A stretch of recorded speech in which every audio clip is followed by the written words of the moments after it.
We begin tonight with the U.S. and Iran on the brink, and the president alerting Congress tonight the U.S. will respond with force if Iran retaliates for the drone strike that killed top Iranian commander Qasem Soleimani. The casket carrying Soleimani's remains arriving in Tehran moments ago after snaking through a sea of mourners in other parts of the country. Today, hundreds of thousands of Iranians were in the streets. In Iran's parliament, chants of death to America. Tehran vowing swift revenge on American soil and announcing they will no longer abide by the uranium enrichment limits in the 2015 nuclear deal, a move which could put Iran on course to accumulate enough fuel for an atomic bomb.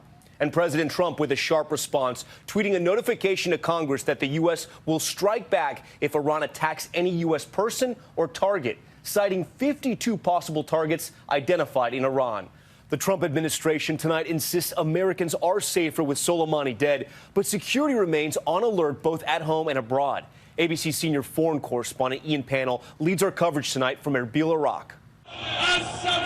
Tonight, hundreds of thousands of mourners pouring onto the streets of Iran, a massive display of defiance towards the United States for the killing of General Qasem Soleimani. And that defiance now going beyond just protest. Tonight, the Iranian government announcing they're suspending commitments to the 2015 nuclear deal, abandoning limits on enriching uranium and stockpiling nuclear fuel. Support for these hardline tactics appears strong as members of parliament chant death to America. And in the streets, as Soleimani's casket is paraded around the country for 3 days, his supporters holding portraits of him, pounding their chests in anger and grief. The leader of Iranian-backed Hezbollah saying American soldiers and officers will be going home in coffins.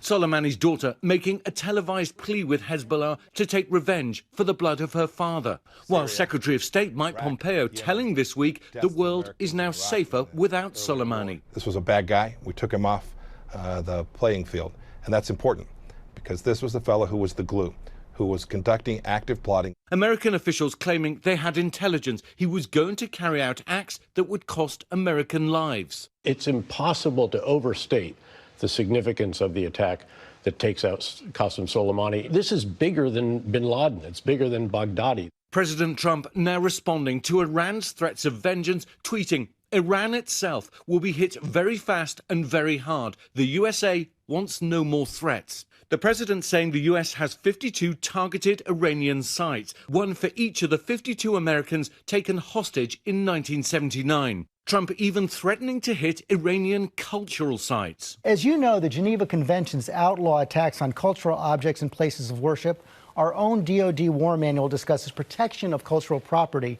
So why is the president threatening Iran with war crimes? We'll behave inside the system. We always have, and we always will.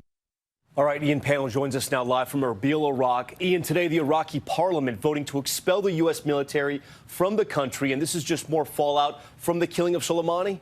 Yeah, that's right, Tom. It's a non-binding vote, so American troops are unlikely to be leaving anytime soon.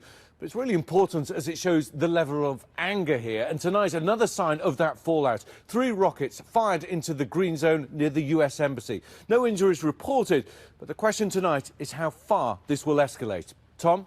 Ian Pannell on the ground for us there in Iraq. Ian, thank you. Hi, everyone. George Stephanopoulos here. Thanks for checking out the ABC News YouTube channel. If you'd like to get more videos, show highlights, and watch live event coverage,